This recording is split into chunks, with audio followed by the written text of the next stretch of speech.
Night, they helped us set up CGA in LA.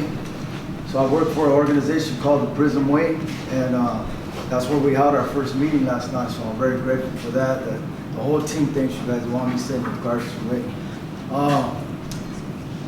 So my name is Raymond Shepard. I'm a former lifer. Been out about 16 months. Did 23 years on a 17 to life sentence for second-degree murder. I was a gang member, and I murdered my own homeboy, right? So CJ was very important element as far as me figuring out where I went wrong and how I became capable of murder, right? And being in a gang and all that's incorporated with that. Like I said, I've been out about 16 months. I work for the Prism Way. I'm outreach coordinator there. I work for Project Rebound, Cal State LA, outreach coordinator there. Fear for Breakfast, I do outreach for them. And then I'm the president of Words Uncaged student organization, plus I work on the nonprofit side. So, basically, we're credible messengers, right? We live that life. We know what it was about. We flipped it right side up, and now we're in a position to teach our youth to stay away, and also to help those who come home re-enter society successfully, right? So my journey started early on in my childhood, like most of us, right? That went through, the prison system, juvenile system. In my home, my father was alcoholic. He was abusive. I was his target, right? I became his target for some reason. Me and my mom had a conversation about this. He was abusive towards my mom. I didn't really know it until one day, and then years later, my mom admits to me, yeah, he was being abusive towards me for a long time. I just didn't show you guys. That's what a mom does. She protects her kids, right? So during that time, my father was my hero before that moment, right? I used to brag about him. I used to look up to him. I used to want to be like him. But that moment, the first day I remember, I was 7 years old. He picked me up by one arm and he whipped me up and down my body. And I'm trying to block it. And that even hurts. He's whipping me in my arm. I'm looking at my mom to help me. She's crying. My little brother's like 3 years younger than me. He's crying. And I'm like, man, what did I do to deserve this? It's one of the thoughts that went through my head. And in that moment, he went from my biggest hero to my biggest threat. And from that point on, I was abused by him, and I became his target. And every time he used to abuse me, I can't do nothing right. I'm never gonna learn. I'm never gonna amount to nothing. Like I'm a loser. All these different things he would put in my head, and those things stayed in my head for a long time. I had low self-esteem issues, low self-value, low self-worth. I didn't have an identity in my own home, right? So I seeked it elsewhere, right? That's where I got involved in gangs. And but before that, my parents got divorced when I was 12 years old. And so I was from the east side. I'm from Santa Barbara, so I was from the east side of Santa Barbara, but my dad lived on the west side, right? And the east and west Santa Barbara was all outside right there, right? And I used to have to take the bus to school, so I'd have to walk through their neighborhood, and I'd have to fight at least a couple of times a week just to get on the bus. And then once I got on the bus, I'm with nothing but not only my enemies, I called them my enemies back then, but also a whole different rival high school, right? So over there they have a little rival high school. So I'm on the San Marcos bus. I was from Santa Barbara Dons, right? So I used to get a lot of flack from not just gang members, but also from these people from the school, football players, all this stuff, right? So that right there, one of the things that pushed me towards joining my neighborhood, right? It was a thing of try to gain my power back, right? Because I felt powerless. And so I got jumped in when I was 13 years old. And once my mom and dad got divorced, my dad was super strict in our household. So I lost my guidance. So when I was with my mom, I ran all over, right? All of a sudden now I can hang out with certain people, stay out later. I'm starting to gravitate towards negative peers, and I'm starting to pick up their habits, their manners, their habits, their mentality. You know, CGA teaches that. Where does that come from? You know, and those are the experiences that shape us, right? So early on, I started to develop a negative work mindset, right? So one of the things I teach is processing childhood trauma and how it leads to arrested development, right? So the way you do it is you identify what happened, who did it to you, what are the what are the major traumas like rejection. There's 5 major traumas that cause arrested development. One's rejection, incest, molestation, emotional abuse, and physical abuse. Well, from my household, I suffer rejection issues, emotional abuse, and physical abuse. 3 of the 5 ACEs that cause arrested development. So what ended up happening to me back then was I was stuck in my childhood as an adult because I never seeked help for the trauma I endured through my father, right? And that came into play a little bit later, and I'll explain it why I committed murder the night of my life crime, right? So I joined the gang. I started, you know, trying to make a name for myself, doing things I really didn't want to do, but because you're from the neighborhood, you gotta do the things that they want, you know, and like just to feel accepted and loved and all that. I went to board 3 times. And I went before Castro. Some of you might know Castro from the board committee, real tough guy. He asked me why I joined the gang, and I gave the common answer: love and acceptance. Right? It's the wrong answer. The real reason why I joined my gang was because I was already talking back to my parents, cutting school, smoking weed, drinking alcohol, stealing. I was doing deviant behavior. So like attracts like. So I gravitated towards people who were doing those same things. The love and acceptance is in hindsight. You learn about that later. After you join it, then you start feeling the homies' love and acceptance, the pats on the back. And so the real reason I joined was because I was like them. You know what I mean? And why was I like them? Because I developed negative coping skills to deal with the trauma in my household, right? I could say that now because I did the work, the internal work to figure out where I went wrong, right? But during that time, the way we process the child traumas, right, is when you experience trauma, there's a thought that occurs, and then each thought, a multitude of emotions go with that thought, right, and vice versa, right? And so, at the time, I'm thinking like, why is my dad doing this? My dad don't love me. What did I do to deserve this? All these things, right? And then the emotions I was feeling was rejection, sadness, pain, hurt, resentment was huge.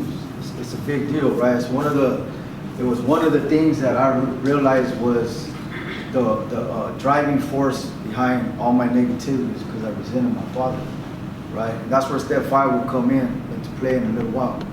But you know, I joined the gang. Went to juvenile hall right away at 13, and then I started adopting the mindset of being inside, right? All the homies on the inside. Like, there's a certain mentality when you're in the halls, camp, group homes, YA, you adapt that mentality, right? And then that grew me for the next level, which was prison, right? Every time I went in, I came back out worse. And so, you know, I put in a lot of work for my neighborhood. I did a lot of work on the inside,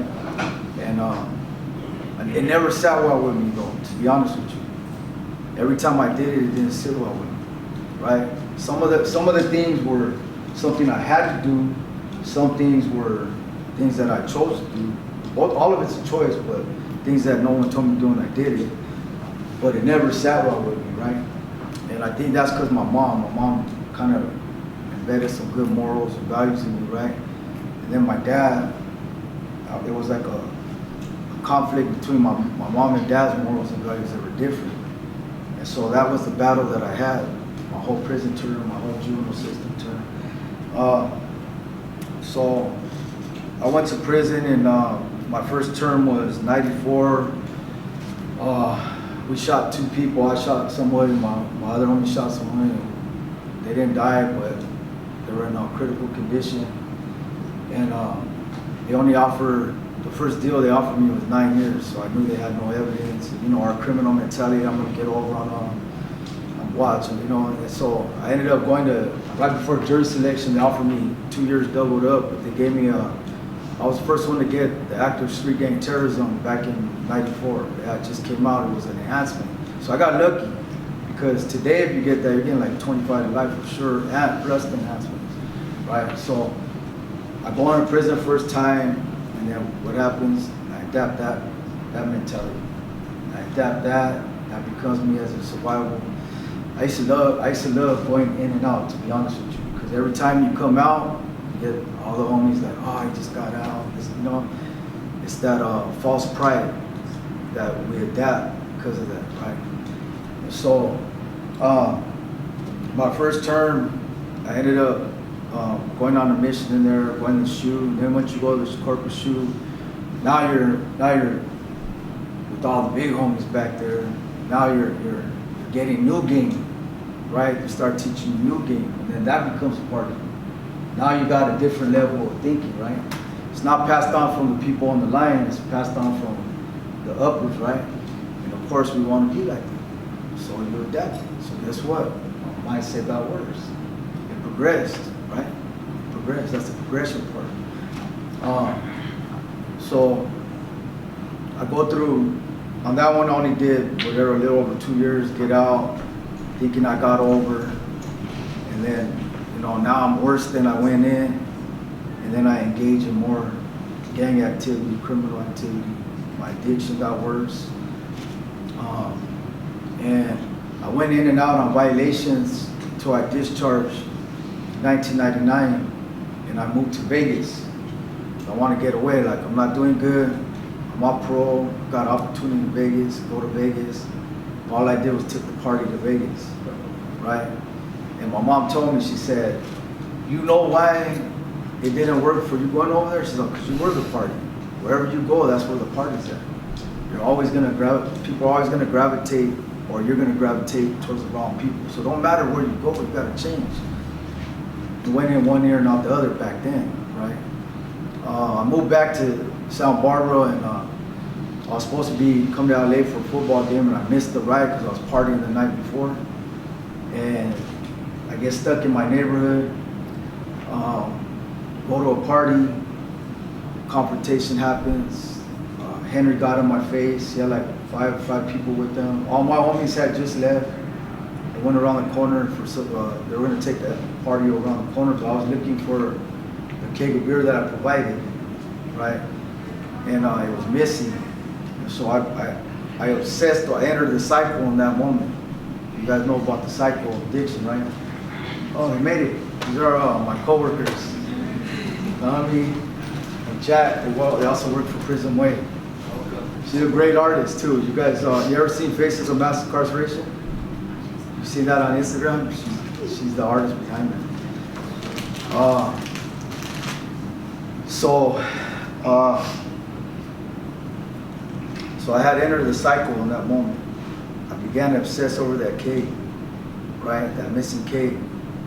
And the two of my homegirls were there, and they go, hey, they took it. And she was pointing across the street. So I walked down the street, I approached them, they had their trunk open. There was a little lump with the blanket. And I asked them respectfully, hey, you guys got the cake? I thought they were gonna take it around the corner. They said, no, we don't got it. And I told them what's under there, and they lifted it up, and it was like 40 ounces of a spare tire and stuff like that. So I believed them and walked away. And these are younger homies, right? I didn't know them because I've been in and out, so I didn't know who they were. I walked back across the street, talked to my homegirls, and they're lying to you, man. We saw them take it. And right there, I entered the cycle. Right then and there, I said, oh man, we're taught to not let anyone get over on us, right? That was my mentality. It says behavior follows belief. If you believe to not let no one get over you and handle your business, then that's what you're gonna do. And that's what I did. I walked back across the street, and I still was respectful because that's the way I was taught, you know? But I said, if they lie to me again, I'm gonna handle it. And they lied to me again. And then I said, check this out, which one of you guys want to take care of this, right? And then Henry came up from the side, got in my face. And he said, he tilted his head sideways, I got your fucking kid. And right there, I snapped. I grabbed him by his neck and I took him for a walk, right?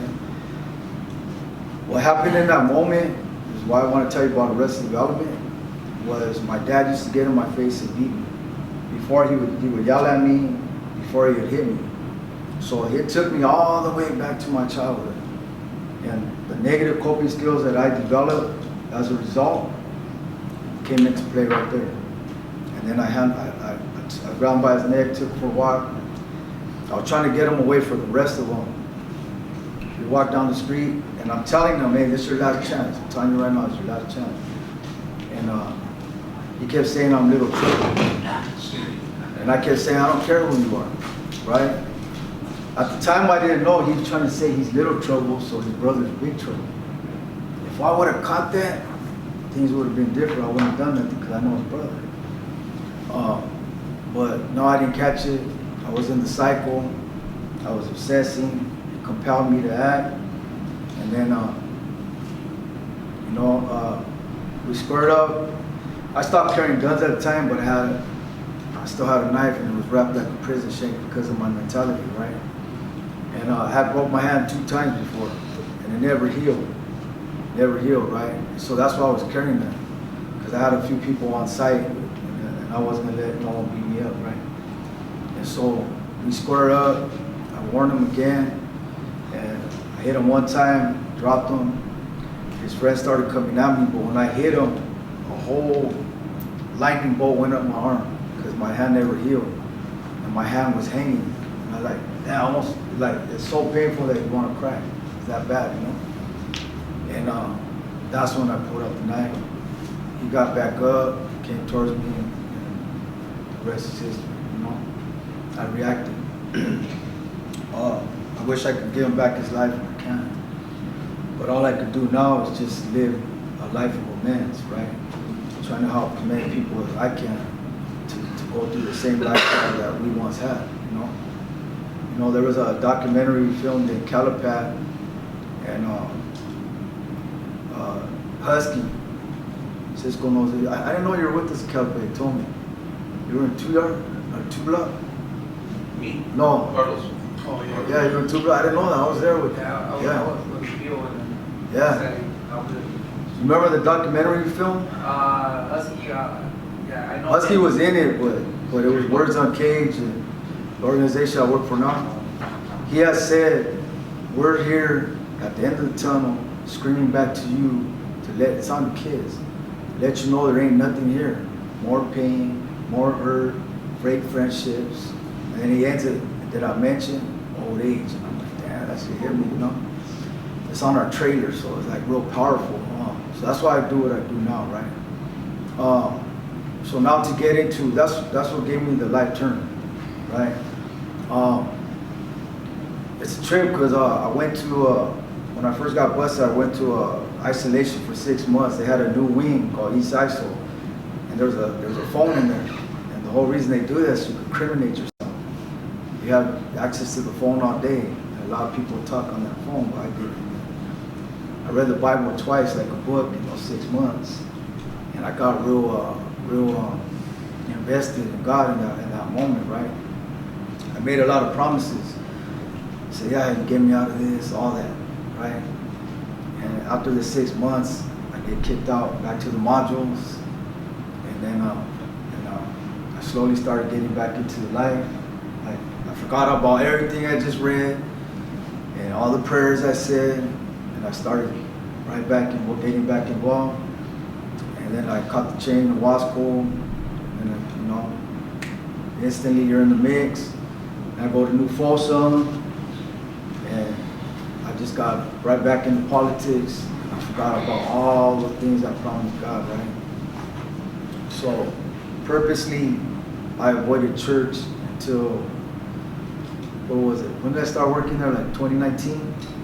2019, I got a job in the chapel, and everyone was asking me to come. Renee, you guys remember Renee Stroud? He used to run. Yeah, he was the main only like chaplain on the team. Everybody used to love going to service because he really preached the word. But he was relatable. He was like us, but he was preached right. So they were trying to get me to go, and I fought it. And the reason why I fought it was because I said, I told God, I'll never break my promise to you, and I'll come back when I'm ready. And I wasn't ready yet. You know what I mean? I was changing, but I wasn't ready to like invest in Him, because you can't live in conflict and serve Him at the same time. It doesn't work. You know what I mean? So I avoided church, and then they finally got me to come, but it's a 2-week waiting list. And during that time, I said a prayer. I said, hey, God, bless me with more knowledge and more wisdom, right? Help me, because I had already been to board one time. I was about to board again. I had a 3-year denial. I got a 1-year review, and they granted it, so I went back in 18 months, and I got denied again. So I made that prayer, bless me with more wisdom, more knowledge. And then Mary, you guys remember Mary? She was AA.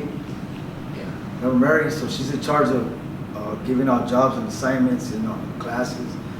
I was really, anyone in her group who was really participating, she showed up to, And they called me to the booth in the middle. Usually that phone call, someone died. You get a phone call right there, it's usually bad news, like you're gonna get bad news. So I walked to the desk, I was like dreading to see what was about to happen. And it was Mary, and like instantly, like my heart, I was at ease. She goes, hey Ray, she goes, hey, you want a job? I'm like, I didn't have a job that whole time. All we were signing out top and all these things, but so it couldn't work. I'm like, yeah. She's like, the only thing is it's in the chapel. And I'm like, no, I'll take it. I want it. And she's all, but you're gonna be the chapel clerk. I mean the library clerk, the chapel library, right? Which is all the Bibles, the DVDs, TV,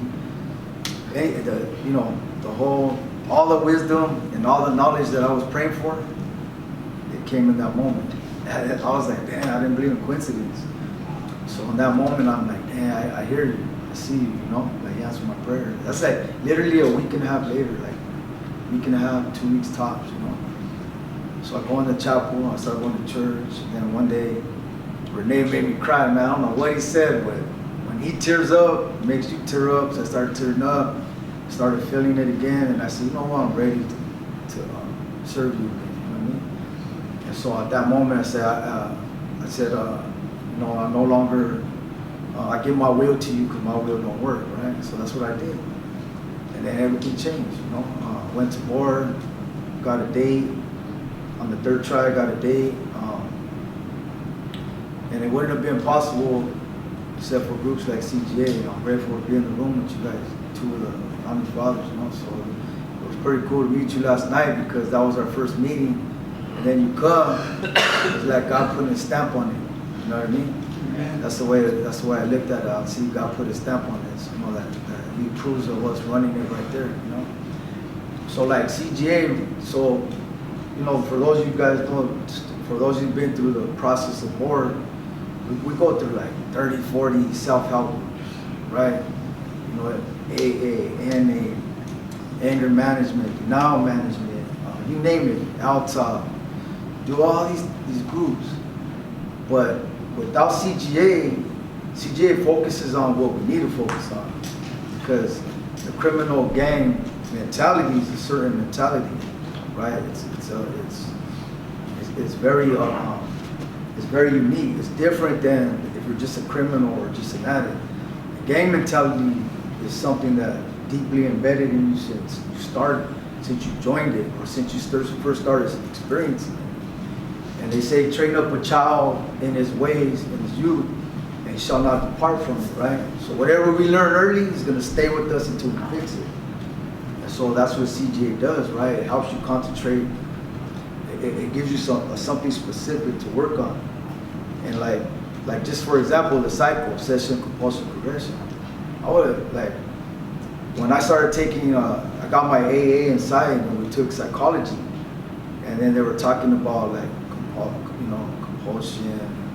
They don't say it in those terms, right?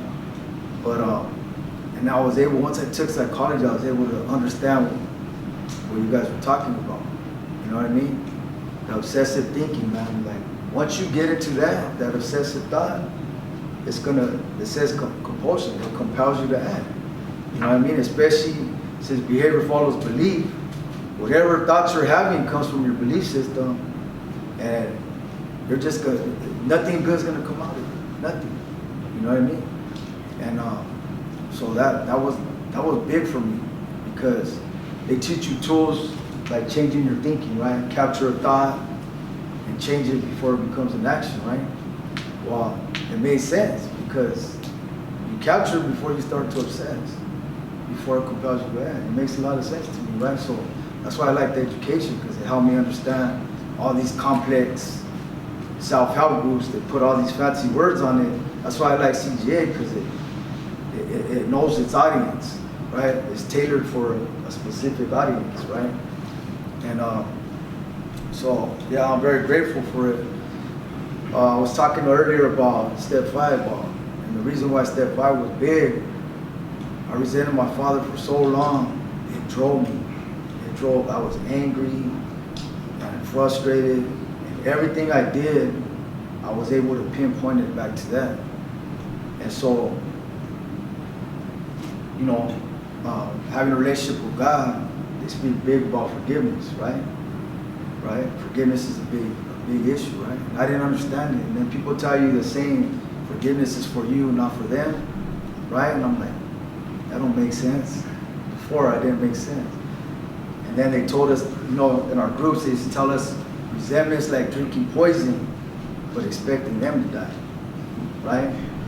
So it's just killing you from the inside out, right? And so when you add all these things together, you go, oh, it makes sense. When you hear that little term right there, or that little quote, it started to make sense why it's important to forgive. But before I could forgive my father, I had to forgive myself. The shame, the guilt, I had to forgive myself, right? So I prayed, asked Jesus for forgiveness one day, right? And then I know what the Bible said. He shed his blood on his cross for us, right? And our sins are forgiven if you repent, which is not repeating the same behavior. So I was in repentance. I stopped everything. Stopped drugs, criminality, gangbanging. I did all that. Stopped. And it was easier for me to ask for forgiveness because I'm no longer in conflict, right?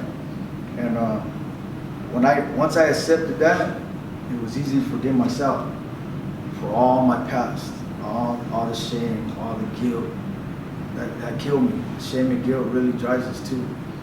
And once I understood He forgave me, I forgave myself. Now I can forgive my dad. And the way I forgave my dad was the same way that we figured out why we were the people we became. Same process. I started asking my mom, my aunts, cousins, anyone that knew his childhood, and he had a rough upbringing. Him and his dad had conflict. So I was part of that cycle, right? He passed that on, that learned behavior onto me, right? And then he served 2 terms in Vietnam and 1 in Korea. So he had PTSD. My uncle tells me, you got PTSD? So he said PTSD, I go, you're speaking my language. Because I'm educated, like we really learned it, like I've learned about PTSD and what it does. And in fact, those of us that go to the board, they hit us with antisocial personality disorder. We don't got antisocial personality disorder. We have PTSD from our childhoods, from our neighborhoods, from all the shit we've been through, right? And excuse my language, sorry. So I ended up forgiving my dad. When I forgave him, I found peace. I was at peace. That's how I know that I was right about that. That's what drove me. So I was free before I ever got out of prison. You know what I mean? I was free. And that's when, we started, like I fully engaged in everything. Remember we were teaching other people the stuff we learned. I developed the curriculum. I developed the No Matter What Club. And that was God driven. God gave me that vision and I did it, right? And so today, like I'm living step 12, right? Spreading the message and passing on with God. That's exactly what step 12 is. Spiritual awakening, But like, I want to say you got a problem, right? And all the destruction that it caused, right? So they used to tell me to work the steps. I never used to work them. And then like you're going in one ear and out the other. And then the day that I understood that is the day it changed my life, because then I was able to gain a relationship with God, 2 and 3, make inventory lists, honest inventory, which is hard. It's one of the hardest things you can do because it does so much damage. There's not enough paper. You know what I mean? Your hand starts to hurt. And then a lot of it is you don't even want to admit some of the stuff you did, or a lot of it you forgot, or had someone else had to point out what you did wrong. You know, and then making those amends was huge. Pretty much everybody I destroyed as far as family, relationships, I built those bridges back, and like they're all proud of me now. To the people I can't make amends to, I went back home and I got a taste of reality, right? I went to our high school game, and he was on the high school football team when he was in high school. And they had a plaque of him on the wall. And our high school, like, there's a lot of former football players always come to support the games. So all his boys were there. And they didn't say nothing to me. I didn't feel nothing. But I went to support, my homie had just OD, and his kid was on the football team, so we went to support his wife, or the group of us. So what happened was, they complained to the principal and vice principal, they called the cops. I didn't know they called the cops, I was gone already. And they said they didn't want me there no more, right? And the cops told him, you know what, he served his time, we can't do nothing by law, he could come here. But for me, I was like, damn, that's the ripple effect. All these 20-some years later, I'm still causing pain just by them seeing me, right? So like when I think of making amends, except for when it causes further harm, that I don't even want to go say sorry then, because it's not going to change nothing. So the only thing we can do is just change our behavior. That's real amends. You change your behavior and you stop violating people, their rights and everything, right? So that was big for me. But today I like step 10 the most is maintenance.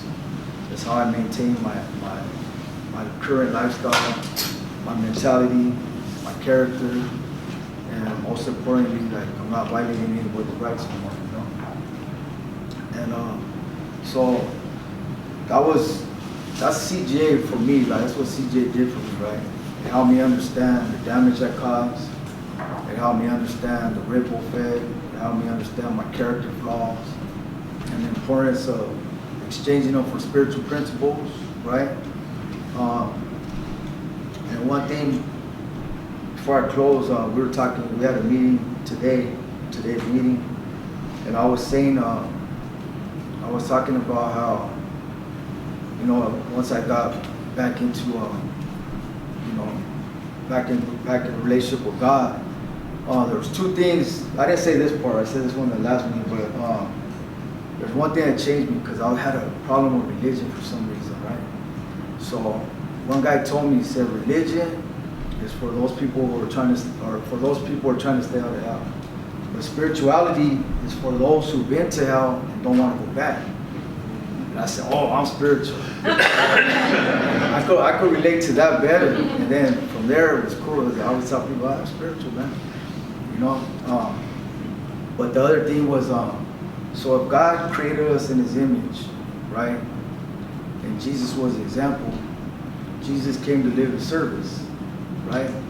So that's why I feel so good doing what we do now, because it's God's natural design for us to live in service, right? When I lived in conflict came back. Now that I live in service, it comes back. Like people just naturally respond to you better. And so, you know, the work that we do with Prism Way, Words in a Cage, Project Rebound, Fish for Breakfast, it's all service, pure service, and it's everything that I was looking for, and who I wanted to be, identity, love and support in return. And even my best day in criminality, which you would say like earning your stripes, all these type of things where you think all these good things, you're doing all this good stuff for your hood. But even that best feeling for that cannot even compare to the feeling you get for living the city. So yeah, that's it. Does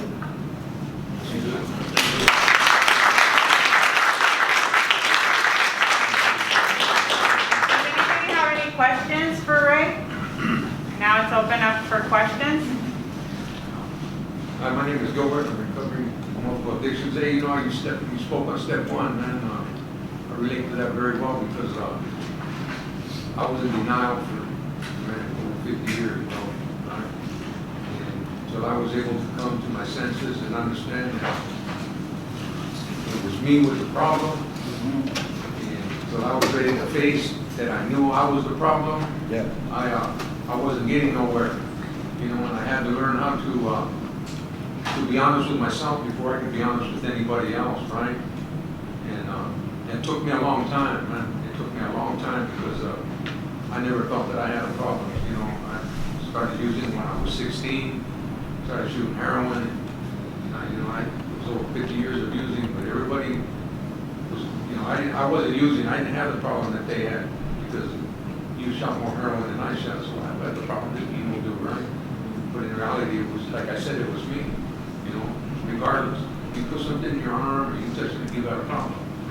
You know, so I came to myself, man. You know, and once I came to myself and understood all these things, it wasn't easy. It's still not easy, you know, and I don't ever expect it to be easy. But I can say it's a lot smoother, right? And it's not, you know, I wake up in the morning, bro, and, you know, I struggle, you know. I would say I don't, but I go to God, I'm standing asking for strength, for God to say every day, you know, and He carries me, you know, and constantly on my serenity prayer, you know, and calling people, you know, texting people. So, you know, I understand that step. I understand them all, you know, but that's what blew it all over for me. Yeah. Right there. Thank you. Yeah, you're welcome. Yeah, if you don't know, if you can't admit you have a problem, how you gonna fix it? That's where that step comes in. Yeah, absolutely. Gives you a foundation. Yeah, question. So knowing what you know now, reflecting back on your past, what's something you could tell your younger self, 12 years old? There's a lot I can talk about. Yeah, I'll take the rest of the meeting, but I mean, the main thing, right, is get help. Go to somebody, let it out, get therapy, something, right? That's why we need to help the youth, is because a lot of them are left to try and figure it out for themselves, and they're gonna come up with their own way of dealing with it, which is gonna be negative, right? So my main thing is to get out. My mom, we were talking about this earlier too. I probably shared it with you. Like 2 years before I got out, my mom said, "I wish I had you to help me with you when you were younger." And when she said that, I was like, "Whoa, I'm so proud of that," you know? Because finally, my mom sees something good in me, you know. After all the pain and hurt, but it's help. Get help, you know. Don't deal with it on your own. That would be the main advice I would give. I have some questions. I work with high school students. I kind of share that I was going to come to this meeting today, so I had them kind of wanted to ask a question. One of them is, how did your lifestyle affect your family? Oh, that's huge. So I've been locked up since I was 13, and then this term I did 23. And Fred said something today in our he's not here, but Fred said something today. He said that his mom did, I forgot how many years he said, but I'll just say I did a total like 27, 28 years total. My mom did 27, 28 years total. So that's how we affected our family. They did that time with us. Thank you. I have a question. I know you talked about like the forgiveness of your father and everything. What's your guys' relationship like now? I talked to him. I haven't seen him yet. I haven't seen him yet because he's real stubborn. I know he loves me. He has no relationship with nobody. Like nobody. He's like he's idle in his house, isolated. He lives with my brother. My brother barely sees him. So I love him, but I love him from a distance. You had another question? No, you said you had 2 questions? I don't know if maybe a question for you or all of you, but I don't know if you guys do, because I kind of do work with at-risk youth. So I don't know if you guys like be open to doing like a Zoom, because I think like hearing this, like, you know, from people that have lived it or experienced would kind of open their eyes. So I don't know if We you are, guys. we're in the process of getting state certified. And then, Lacey over there, she's gonna be taking the lead with the youth. So once we get that rolling, we'll let you know. And then we'll do it hybrid, in person and via Zoom. I got another question. Excuse me, my name is Gilbert. You know, for many years, I was afraid to ask anybody for help, you know. I know for myself, I was scared to ask anybody for help because I was afraid I was going to be laughed at. Asking younger people, older people, whatever, you know. And there's nothing wrong with asking anybody for help. There's nothing wrong with that at all. You know, asking somebody for help is, you know, it's because you're trying to better yourself. You know, and you can't just stay stuck. And that was my problem. I didn't want to ask nobody for help. I was afraid to ask somebody for help. You know, I didn't want to be laughed at. I just wanted to say, you know, don't be afraid to ask anybody for help. No matter how old you are, how young you are. Reach out there, ask. Eventually, that answer is going to come to people. It's going to come to you. They'll give you some kind of suggestion or idea. You know, you not have to reach out to somebody else. You know, that's all I wanted to say. That's kind of like with CJ, where like those of us always went to people that got the dates before we went to board, seeking those who tread the path before you, right? That's what that is. Basically, right? You wrote it, right? Yeah, no, That's basically asking for help, right? That's what it We're is. trying to seek our answers, you know. So So the people that's been there, that's done that, that's gone down that trail. yeah, Like you say, you know, don't give back what you learn, give back what they teach you, don't keep it. Practice it. Step 12. Reach out, give it back. yeah. One of the things they told me was, if you rely on the same wisdom, knowledge that got you there in the first place, you're never gonna get nowhere. That's why you need to go outside of yourself to fix yourself. You can't do it on your own. You know? Excuse me. Any more questions? ¿Alguno de los padres quiere preguntar algo? No, but I just have like a comment as a teacher for young adults. I think teachers, we should be, I'm a teacher, but for kindergarten, and kindergartens, I mean, can really like, especially now this week of saying no to drugs, it doesn't make no sense. I think they should be more towards high school students.